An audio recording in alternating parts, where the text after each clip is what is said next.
Hi, glad to be here, glad to be talking to you. My name is Anna, I work for Bitrise. Bitrise is a CI/CD solution. I started working there 2.5 years ago. I was employee number 9, the first non-dev working there. I'm a writer, basically. You can add fancy names to that, but I'm basically a writer. And I'm going to talk about what we know about how Android developers do their work. If you have any questions, I'm going to answer them in the end, so try to remember them. And I won't bite, so feel free to shoot the questions. OK, so first of all, hands up, who is a developer? OK, who is not a developer? Bye. Who's responsible for other things than coding? Fair enough. OK, who'd rather be just coding? So who hates everything else than coding? Nobody. Come on. Wow. You're the first bunch of people who didn't raise a hand. OK. Do you know what CI or CI/CD is? Yeah. Oh, cool. OK. Have you used the local one? OK. Cloud one? Wow. That's fine. Have you ever used Bitrise? Oh, hi. I have some stickers for you. OK. Have you ever taken a step back and looked at all the development processes that you're actually doing? You do? Cool. OK. Or did you inherit these from the earlier guys? I guess you did, right? OK. Well, we've looked into 5 million builds or more. And I'm going to share some data, from that. OK, so Bitrise is a continuous integration and continuous delivery service. We're built and optimized for mobile. And we help app development by automating common tasks and all the boring stuff that you're doing. I'm going to show you how we work in 3 minutes, because all the data that I'm going to talk about is coming from there. So this is us. And I'm going to quickly add the new app and show you what it looks like and how we get the data. I'm going to add a private app, not a public one. Public ones are for free. And I'm going to add an Android app from my GitHub.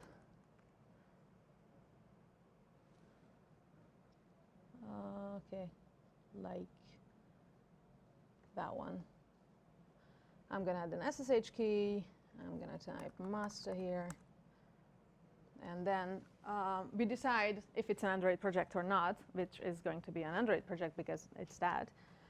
And then, yeah, a public key was added, I know.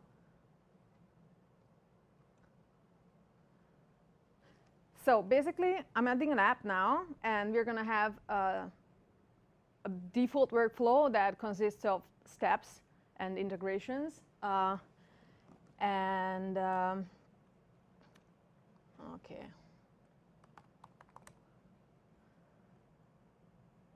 Yeah, whatever. No icon, thank you. And basically, we're done. That's it. I added my app. And here are our workflows. So workflows are basically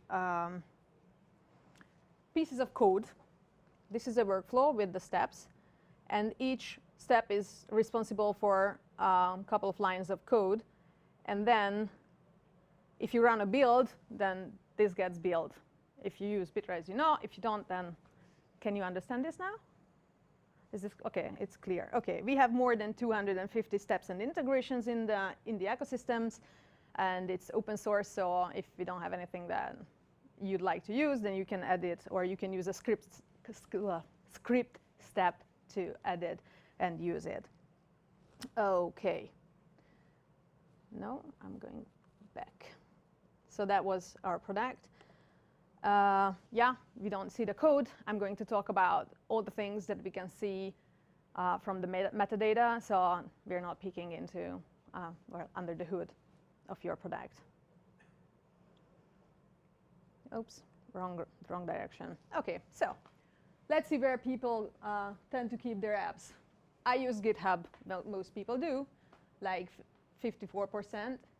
And then some people use Bitbucket, 27%, and 8.5 use GitLab, both versions. And you can add a custom solution too.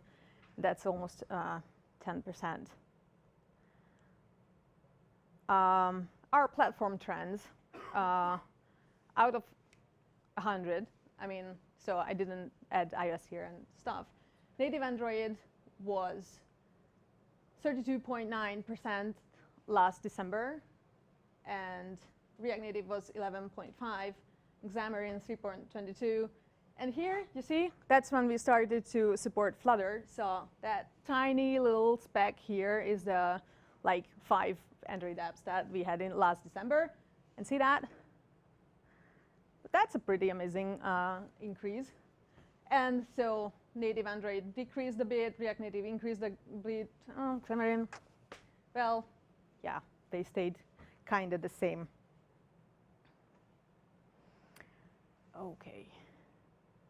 And out of all the Android projects that we have, you can see that native is still the biggest.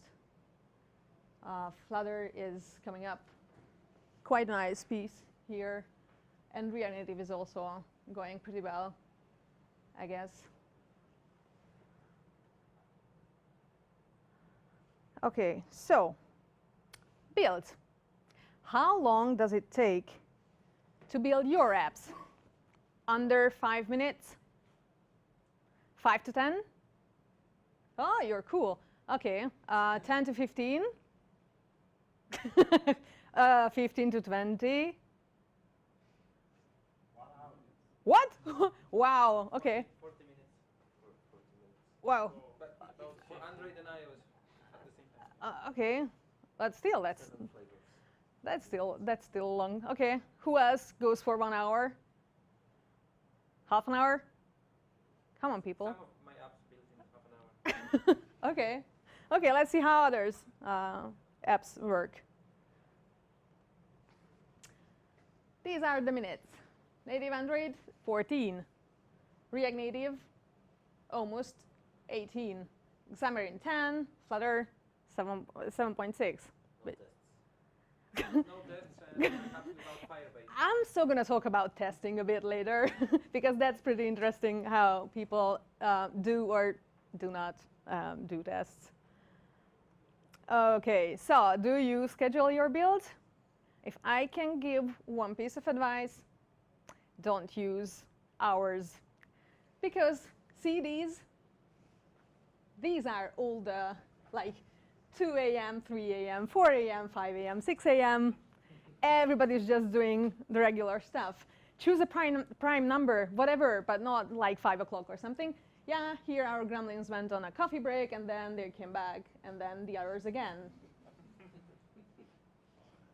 Yeah, OCD, does that sound familiar? Yeah. OK. It's such a sad thing when a build fails, right? Well, let's look into what actually makes a build fail. Let me tell you, not all our steps make a build fail. So if you decide that, oh, this test failed, whatever, then this is fine. But these are the steps that actually do make our steps fail. That's in descending order. Script step. You can write anything into that, and then shit happens. Like people tend to. It's being recorded, so I'm not going to use words. The second one is grader runner, and then, oh, a unit test, nice one. Then virtual device testing, which is basically Firebase, and then lint, and then build. But to give you a perspective of the amount of failures that is caused by this, so like that's 80%, and the rest is like 20. So people, yeah, people make mistakes, I guess. Okay, and I have to say something about virtual device testing, which, as I said, it's basically Firebase. Firebase stops testing after 30 minutes, so this is problematic for a lot of users. But have you ever heard of Flank? You did? Okay. Do you know what that is? Others? Okay, so Flank runs tests in parallel, so then it won't take you 30 minutes to run an actual test, so you might want to check it. Okay, let's see the most used steps and integrations by category, because we build, test, and deploy apps. So the first one is going to be build. Well, not a surprise that Grader Runner is the first one, I guess. And the second one is Android build, which uses basically the same Grader Runner, but with an error scope. Some use Gradle as it's more flexible, so you can, they can decide what to use. See, Flutter build is the fourth one, so people do use Flutter here. Okay. These are our top testing steps and steps or integrations. We've included static code quality checkers here, as you can see. Lint is default in Android workflow, so this data is somewhat biased by that.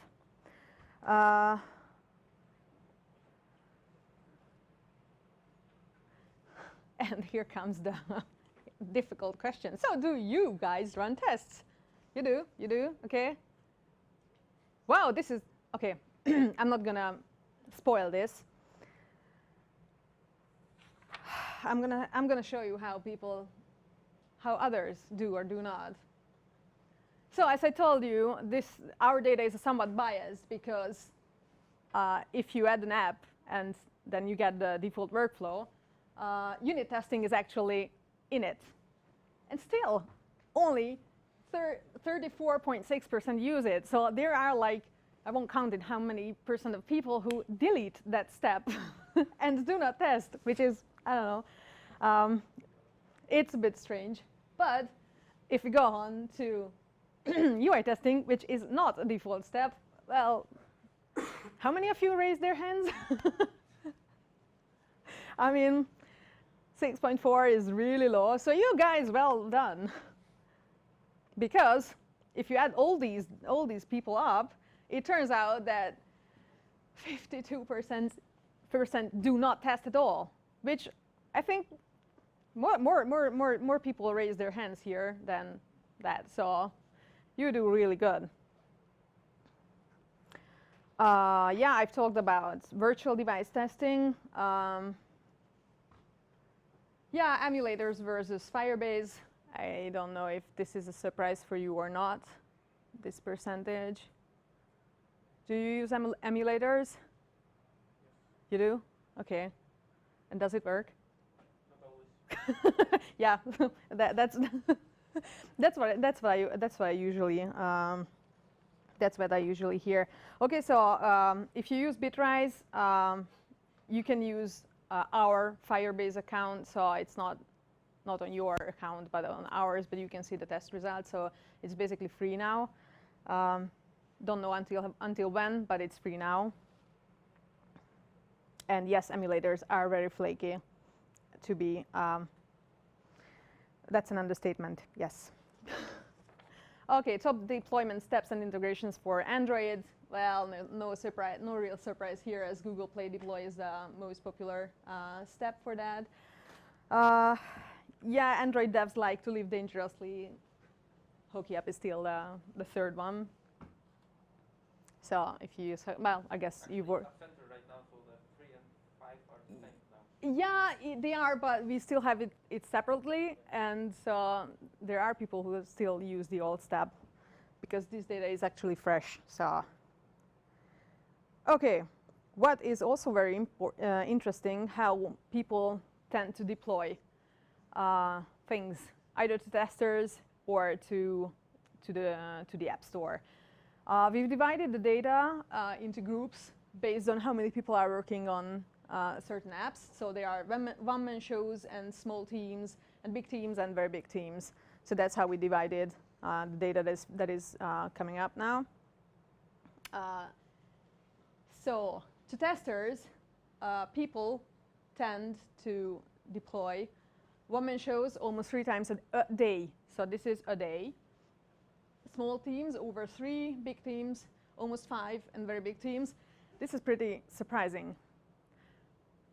This might sound strange. I mean, that's a lot. 12 deploys a day, right? But this is not really a conscious decision to send all the stuff to testers. This is what CI/CD is for. Like, you do a PR, it gets merged, then a build runs automatically on Bitrise, and stuff gets sent to testers. So they always have the latest version. So this is not that you decide that, OK, come on, people, let's test this, but this is how they get all the stuff. This is still testers, but open source projects, because we support open source projects with free concurrency.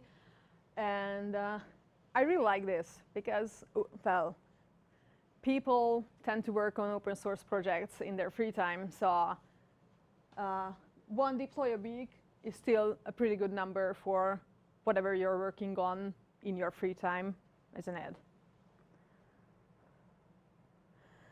I'm going to talk about, it has such a nice title. There is actually a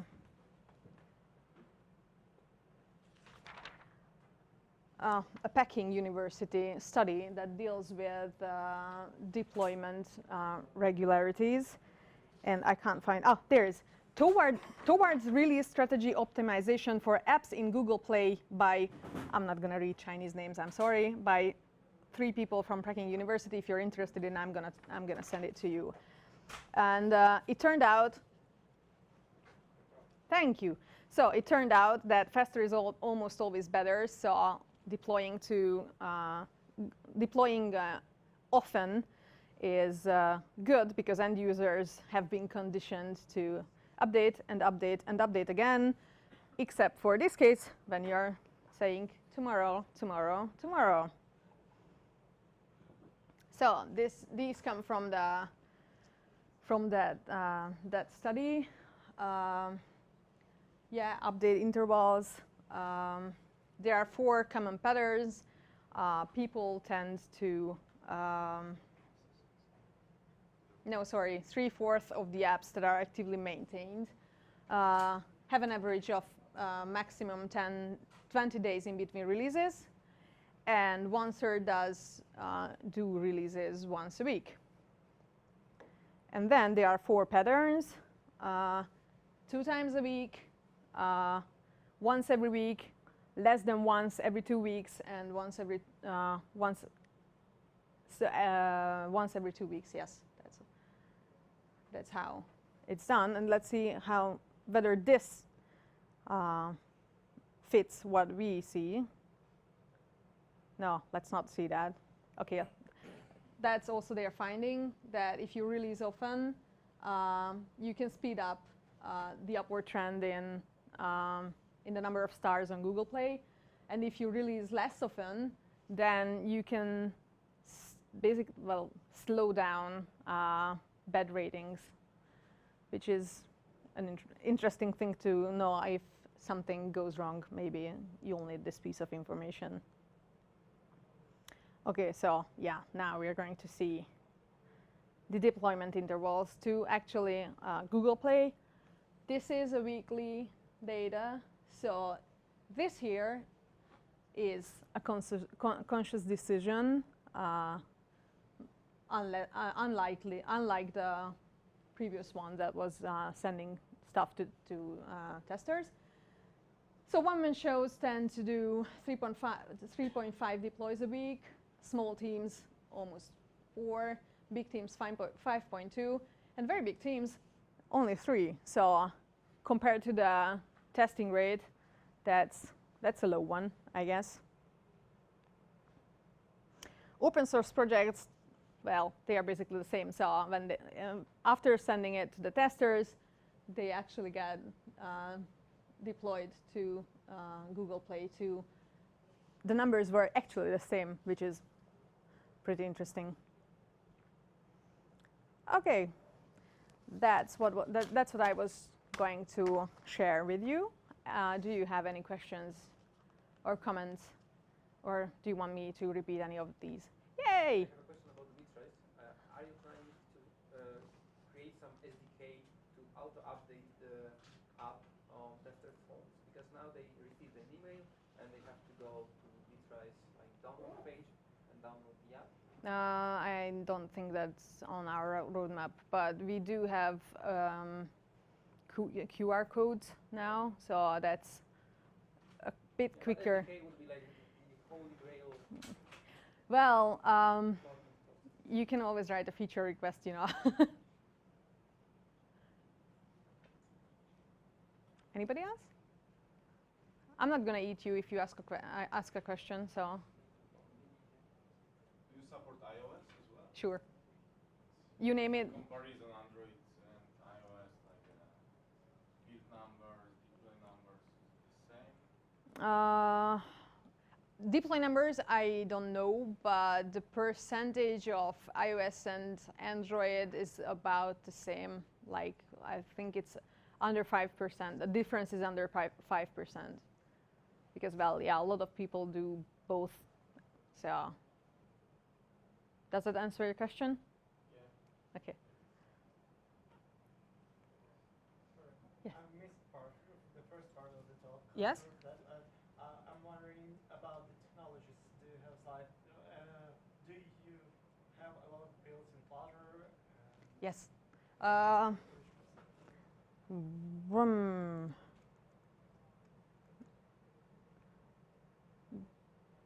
Okay, there you go.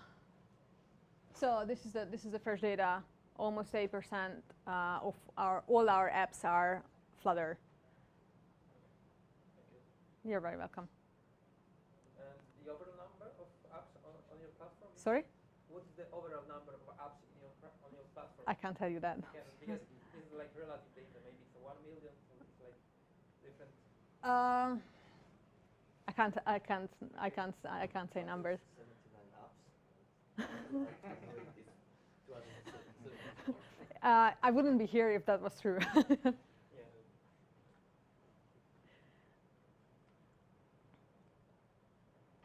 Any other questions on any of the slides? You said that you are the open source project? Yes, the steps and integrations are open source, so you can submit your own steps. So, for example, if you want a feature or you want a third-party integration that we don't already have, then you can write your own step. I mean, we have guidelines and whatever, but you can write and submit your own code, and then it can get to the step library, and anybody can use it if it's accepted. Or if you don't want to write an actual step, you can just use the script step, and then you can use whatever using that. And fail your build. Yeah, and you can fail your build, but no, of course not. I mean, but yeah, you can. But we have 250 steps and integrations, so if you don't find something, I'd be pretty surprised. Is that only for Android? No, that's for all the platforms, but still, it's a pretty big number. Yes. I remember that you had a free plan. How Yes. much I can do on the free plan? I mean, how much? It's 10 minutes, 10 minutes? and if you have an open source project, we give you the 45-minute plan for free for that project, so you can use it for only that open source project. But 10 minutes, you mean overall Build time, yes. And how many builds per day? I think it's 200 per month. Okay. Reasonable. I think it's quite enough for getting started.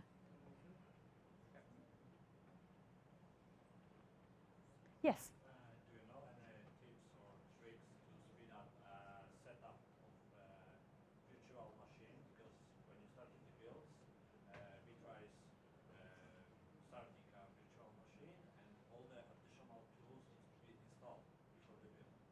Caching? Caching?